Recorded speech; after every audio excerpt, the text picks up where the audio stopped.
Good morning dear students. आज के इस वीडियो लेक्चर में आप सभी का वेलकम है। आज हम करेंगे कक्षा 9th की सोशल साइंस की बुक हिस्ट्री, और जिसका पहला लेसन है फ्रांसीसी क्रांति।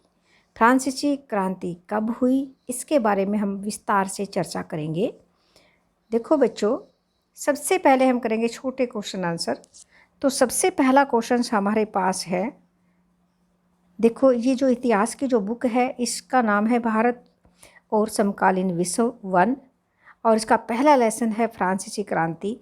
और पहला क्वेश्चन इस प्रकार से है, फ्रांस की राज्य क्रांति कब आई या फ्रांसीसी क्रांति कब हुई? 1789 में। जैसा कि आप यहाँ देख रहे हैं 1789 में ये क्रांति हुई। नेक्स्ट क्वेश्चन है, फ्रांस से राजतंत्र कब समाप्त हो गया? 21 सितंबर 1792 को राजतंत्र समाप्त हो गया, क्योंकि 1789 में क्रांति आई थी और इसके 3 वर्ष बाद राजतंत्र समाप्त हो गया। नेक्स्ट क्वेश्चन है, सम्राट लुई 16वां को कब फांसी दी गई? 21 जनवरी 1793 में लुई 16वां जो फ्रांस का राजा था उसको गणतंत्र के बाद, यानी कि जब फ्रांस स्वतंत्र हो गया और राजतंत्र खत्म हो गया, तो 21 जनवरी 1793 में फ्रांस के राजा सम्राट लुई को फांसी दी गई। फ्रांसीसी क्रांति के समय फ्रांस का राजा कौन था? तो ये बिल्कुल सिंपल सा उत्तर है कि लुई 16वां ही राजा था। चर्च द्वारा किसानों से वसूला जाने वाला कर क्या कहलाता था?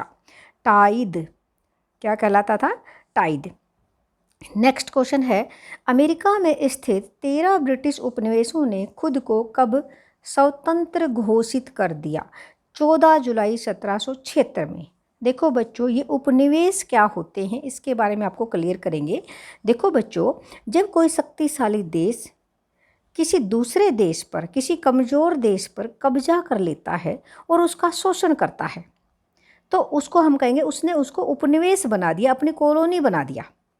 जैसे भारत पे अंग्रेज़ों ने अपना कब्जा कर लिया था और उसका औपनिवेशिक शोषण किया, भारत का धन लूट लूट करके इंग्लैंड में भेज दिया था, तो वो क्या था? भारत को उपनिवेश बनाया था और उसका शोषण किया था। इसी प्रकार से अंग्रेज़ों ने अमेरिका में भी अपने बहुत सारे उपनिवेश बनाए थे।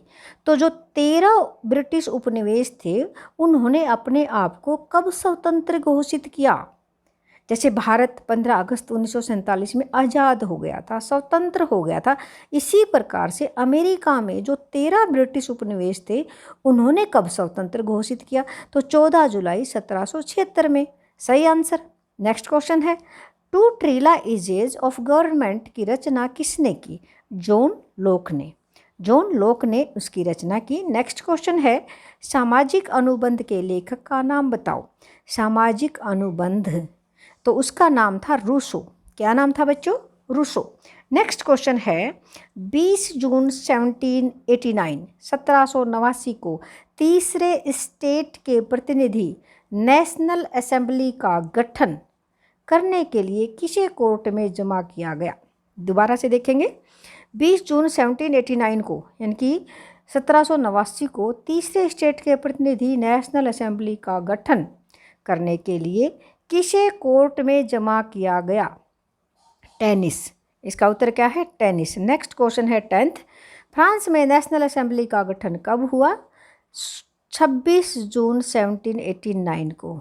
26 जून 1789 को। नेक्स्ट क्वेश्चन है 11th, फ्रांसीसी क्रांति में किस रंग की टोपी को, यहाँ पर आएगा किस रंग की टोपी को, ये को लिखना यहाँ पर हम भूल गए, किस रंग की टोपी को स्वतंत्रता का प्रतीक बताया है?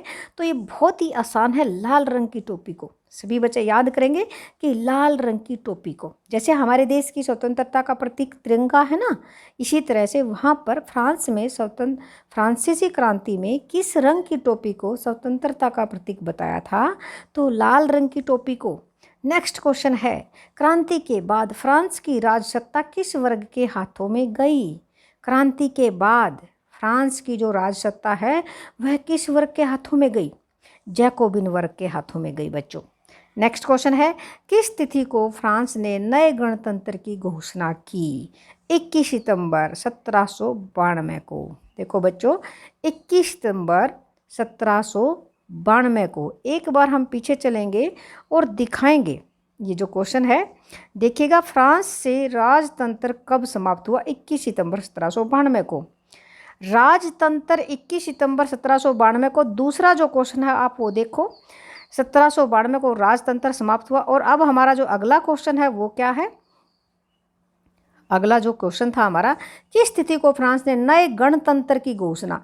जिस दिन राजतंत्र खत्म हुआ उसी दिन नए गणतंत्र की घोषणा की, 21 सितंबर 1792 को। यानी कि दूसरा क्वेश्चन और 13वां क्वेश्चन मेल करता है, मेल खाता है।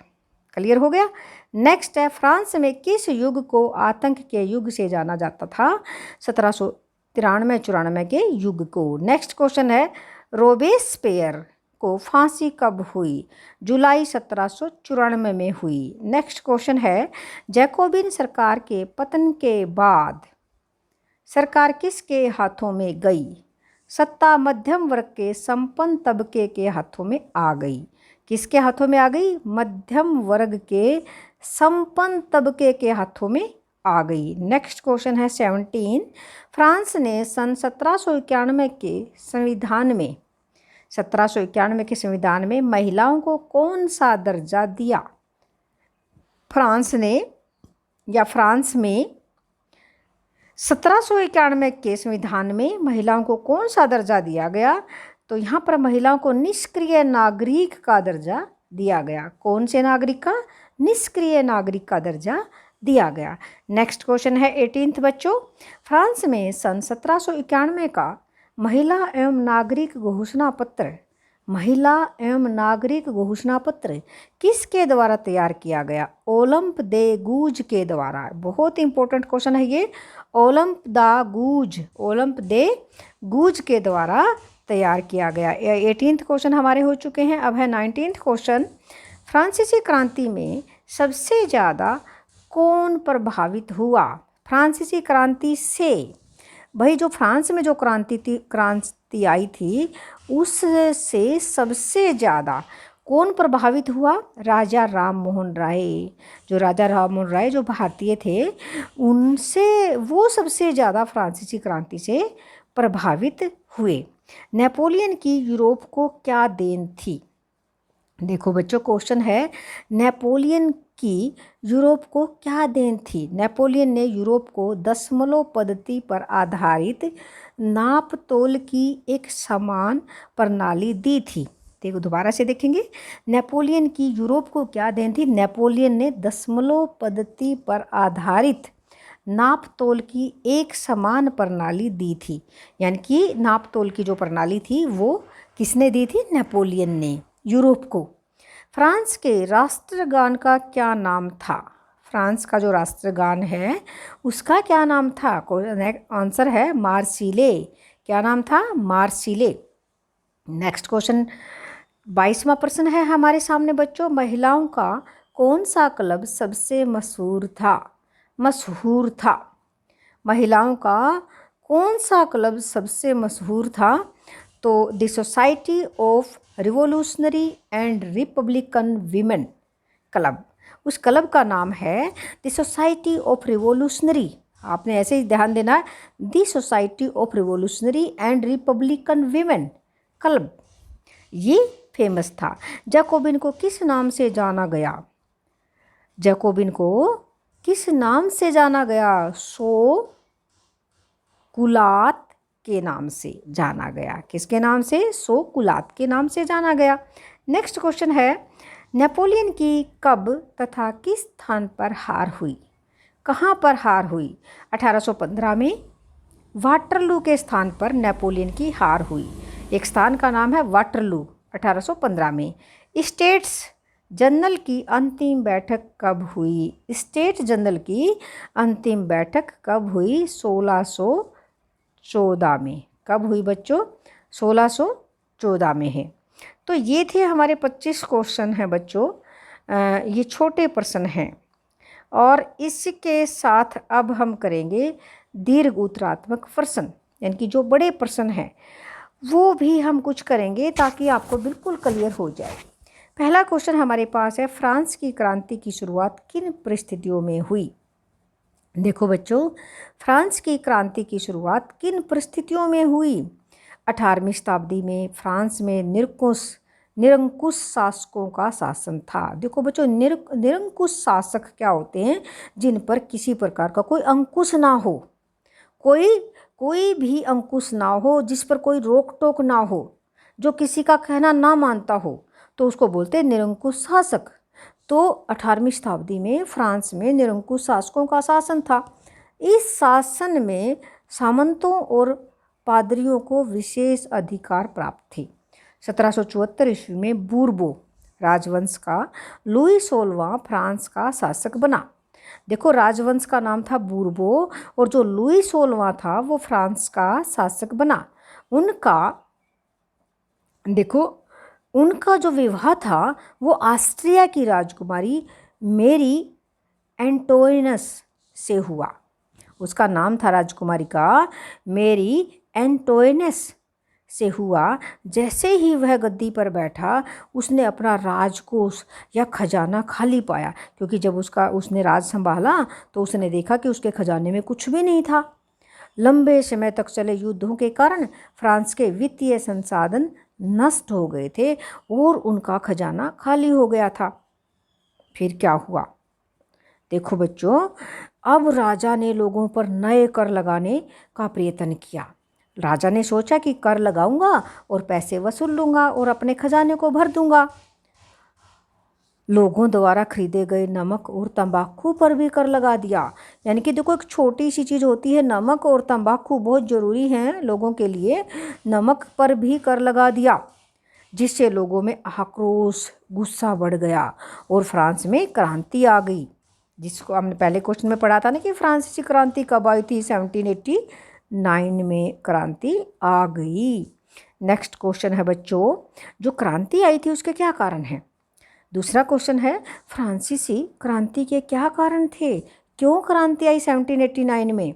तो इसके उत्तर हैं, देखो, सामाजिक कारण, राजनीतिक कारण, आर्थिक कारण और दार्शनिकों का योगदान, यानी कि बहुत सारे कारण थे बच्चों। सबसे पहले हम करेंगे सामाजिक कारण। फ्रांसीसी समाज का ढांचा दोषपूर्ण था। इस देश में 90% जनसंख्या किसानों की थी, लेकिन जमीन पर कुलीनों, चर्च व अमीरों का अधिकार था। यानी कि देखो, जनसंख्या 90% जनसंख्या किसान थे, लेकिन जमीन पर अधिकार कुलीन वर्ग का, चर्च का और अमीरों का था। कुलीन और पादरी वर्ग को विशेष अधिकार प्राप्त थे, देखिएगा। और तीसरे वर्ग में को राज्य और चर्च दोनों को कर चुकाना होता था। एक तो ये कारण था क्रांति का। दूसरी बात है राजनीतिक कारण। क्रांति के समय फ्रांस का सम्राट लुई 16वां था। फ्रांस का जो सम्राट था वो लुई 16वां था। वह एक निरंकुश व बुद्धिहीन सम्राट था। बहुत ही निरंकुश था, जिस पर किसी प्रकार का कोई अंकुश नहीं था और उसमें दिमाग नाम की कोई चीज़ नहीं थी, यानी कि बुद्धिहीन सम्राट था। दूसरा कारण, उसकी पत्नी शासन में हस्तक्षेप करती थी, और यानी कि उसकी पत्नी की चलती थी और वो शासन में हस्तक्षेप करती थी। ऑस्ट्रिया की जो राजकुमारी थी मैरी एंटोइनस। अब देखेंगे, राजमहल में 15,000 अधिकारी ऐसे थे जो जो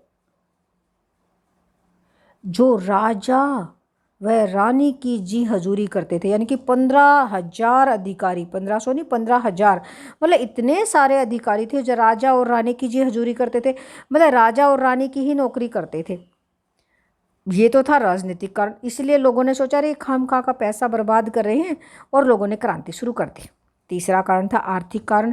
अमेरिका के 13 उपनिवेशों का स्वतंत्र कराने में फ्रांस पर 10 अरब लिवरे, यानी कि लिवरे अपने जहाँ यहाँ पर रुपया है ना वहाँ पर लिवरे है, का बोझ बढ़ गया था। सरकार से कर्जदाता 10% ब्याज की मांग कर रहे थे। सरकार से कर्जदाता 10% ब्याज की मांग कर रहे थे। राजमहल में फिजूल खर्ची की जा रही थी। पाव रोटी की कीमतें आसमान को छू रही थी। आम आदमी कर के बोझ के नीचे दब गया था। चौथा पॉइंट है दार्शनिकों का योगदान। रूसो ने अपनी पुस्तक सामाजिक अनुबंध में राजा के दैवीय अधिकारों पर प्रहार किया। देखो दार्शनिकों का, जब दार्शनिक आ गए, उन्होंने किताबें लिखनी शुरू कर दी तो लोग जागरूक हो गए। जैसे देखो, जो सामाजिक अनुबंध किताब, जैसे हमने छोटे क्वेश्चन में बताया था, किसने लिखी थी? रूसो ने। और रूसो ने अपनी पुस्तक, प्रसिद्ध पुस्तक थी उनकी, सामाजिक अनुबंध में राजा के दैवीय अधिकारों पर प्रहार किया। बहुत कुछ लिखा होगा किताब के अंदर। लोक ने एक लेख टू टू ट्रीटाइजेज ट्रीटाइजेज ऑफ गवर्नमेंट में राजा के निरंकुश अधिकारी का खंडन किया। और वाल्टेयर ने चर्च के पादरियों पर भ्रष्टाचार का आरोप लगाया। और मॉन्टेस्कस ने अपनी पुस्तक the spirit's of the laws में विधायिका, कार्यपालिका व न्यायपालिका के बीच सत्ता विभाजन की बात की। तो बच्चों, ये थे दार्शनिकों का योगदान। तो हमने देखा और एक पांचवा कारण भी था, और वो पांचवा कारण क्या था बच्चों? कि तत्कालीन कारण, उसी समय के कारण क्या थे? लुई 16वां को करों में वृद्धि के लिए स्टेट्स जनरल की अनुमति लेनी थी। इसके लिए स्टेट्स जनरल की बैठक बुलाई गई। तीसरे स्टेट्स की मांगों को अस्वीकार कर दिया गया। इसी कारण उन्होंने बैठक का बहिष्कार कर दिया तथा 20 जून 1789 को वर्साई के टेनिस कोर्ट में अपने आप को नेशनल असेंबली घोषित कर दिया और फ्रांस की क्रांति का बिगुल बजा दिया। तो देखो बच्चों, ये इतने सारे 5 कारण थे फ्रांसीसी क्रांति के। तो आपको क्लियर हो गया। तो बच्चों, आज इस वीडियो में हम इतना ही कराएंगे और बाकी के जो क्वेश्चन है वो नेक्स्ट वीडियो में कराएंगे। इसी के साथ थैंक यू।